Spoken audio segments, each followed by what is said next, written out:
Hello friends, हम लोग बात कर रहे थे अपने 6 चैप्टर की, जिसका नाम है स्टाफिंग या फिर नियुक्तिकरण। इसी को हम लोग कंटिन्यू करेंगे और बहुत सारी चीज़ें हम लोग ऑलरेडी डिस्कस कर चुके हैं और इसीलिए थोड़ा सा डिटेल में हम लोग जाते ही हैं। हमारा जो अभी कवरेज है वो बहुत डिटेल में है। हम लोग आगे कोशिश करेंगे कि हम शॉर्ट में कई सारी चीज़ों को बहुत जल्दी कंप्लीट कर पाएँ और नोट्स में वो सारी चीज़ें आप लोगों को ऑलरेडी मिल भी जाएंगी।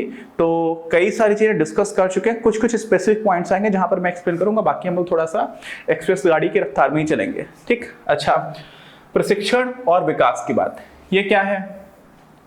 जो 3 मुख्य एस्पेक्ट्स थे उसमें पहला आ रहा था भर्ती। किसके एस्पेक्ट्स? नियुक्तिकरण के।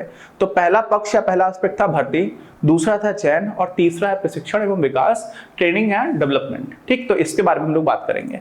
क्या होता है, ऐसा कहा जाता है कि मान लीजिए आपको अगले 1 साल के बारे में कुछ सोच रहे हो या कोई फसल करने वाला कोई किसान है, या आम तौर पर तो आपने थोड़े दिन के लिए सोचा तो आपने कुछ बीज बो दिए, उनसे कुछ फसल आएगी और उन फसलों से आप क्या कर लोगे, उसको काटोगे, अनाज हो गया 4-5 महीने में, गेहूं हो गया 2-3 महीने में, तो उसको आपने बेच दिया, आपका काम चल गया। ठीक, अच्छा, 10 साल के लिए आपको सोचना है तो आपने बाग लगा दिया।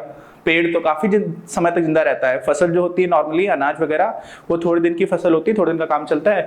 पेड़ लगा दिए, बाग बना दिया, आम का बाग लगाया तो आपके हर साल आपके यहाँ पर आम आते रहेंगे, तो आपका वहां से भी कामकाज चलता रहेगा।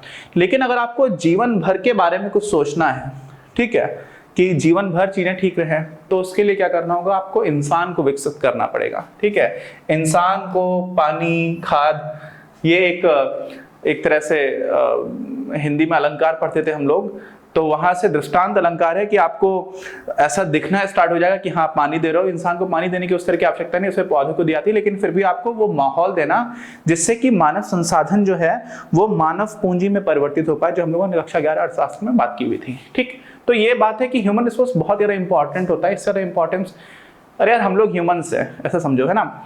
और किसी भी तरह की प्रगति में ह्यूमन रिसोर्स को जो हम लोग ह्यूमन कैपिटल में कन्वर्ट कर देते हैं ना, तो उससे अच्छा कोई परिवर्तन होता नहीं है। सबसे अच्छा संसाधन अगर आप मानोगे तो स्किल्ड ह्यूमन रिसोर्स है किसी भी देश के लिए। ठीक, तो उस दृष्टिकोण से अब देश की बात है, वहां पर भी है, किसी कंपनी की बात है, किसी संगठन की बात है, तो वहां पर भी मानव संसाधन इतना ज्यादा महत्वपूर्ण हो जाता है और उसको संवारने का, निखारने का, विकसित करने का, परिपक्व बनाने का जो तरीका है उसी को हम लोग बोलते हैं प्रशिक्षण एवं डेवलपमेंट यानी कि विकास। ठीक, तो ये हमारी भूमिका हो गई।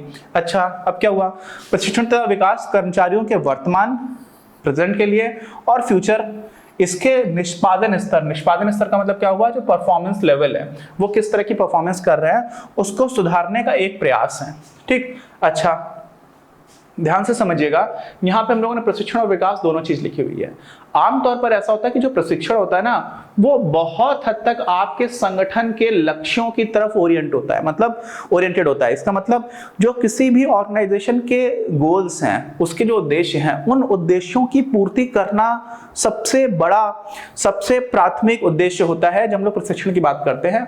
और विकास जो है वो बहुत ही विस्तृत शब्द है। विकास से आशय सिर्फ और सिर्फ आपका कामकाज सुधर जाए, सिर्फ और सिर्फ आप काम कर रहे हो जो उसकी परफॉर्मेंस है वो इंप्रूव हो जाए, ऐसा नहीं होता। आपका व्यक्तित्व भी बढ़े, आपको ओवरऑल संतोष भी मिले, आपका ओवरऑल जो भी पर्सनालिटी है उसमें भी डेवलपमेंट हो रहा है, व्यक्तित्व निखार आ रहा है, आपकी परिपक्वता बढ़ रही है, इन सारी चीजों को भी महत्व दिया जाता है विकास के अंतर्गत। लेकिन फिर भी जब हम लोग किसी संगठन के अंतर्गत बात करेंगे तो वहां पर प्रशिक्षण और विकास को एक साथ लेकर के बात करते हैं। और निश्चित रूप से निष्पादन स्तर को बढ़ाने में दोनों का ही रोल है, लेकिन विकास जो है वो काफी हद तक विस्तृत है। ठीक, इसकी बात भी हम लोग करेंगे। अच्छा, ऐसा अधिकतर कैसे किया जाता है प्रशिक्षण में, हम लोग क्या करते हैं, तो एक तो चीज होती है जिसको बोला था एटीट्यूड, बहुत इंपॉर्टेंट होता है ना। बहुत सारे लोग एटीट्यूड को कुछ और ही समझते हैं ना, कि अरे इसका एटीट्यूड किस तरह का है वो मैटर करता है। अगर आपका हार ना मानने का एटीट्यूड है ना, आपका लगातार नई चीज सीखने का एटीट्यूड है, तो बहुत अच्छे संसाधन की तरह आप किसी भी संगठन में काम कर सकते हैं। ठीक, जो सीखा हुआ है उससे आगे नहीं बढ़ने का एटीट्यूड है तो फिर समस्या है, क्योंकि चीजें तो बदलेगी, टेक्नोलॉजी बदलेगी। इसी तरह से आप हार जल्दी मान लेते हैं, नहीं हो पा रहा फिर सोचा चलो दूसरे तरीके से करते हैं, उससे भी नहीं हो पाया फिर तीसरे से करते हैं। बहुत जल्दी हार मानना ठीक नहीं होता। तो इस तरह से चीजें हम लोग देखते हैं कि दृष्टिकोण जो है वो बहुत इंपॉर्टेंट हो जाता है, और दृष्टिकोण के साथ साथ इसको अभिवृत्ति भी बोल देते हैं कि आपकी अभिवृत्ति कैसी है, आपका एटीट्यूड कैसा है।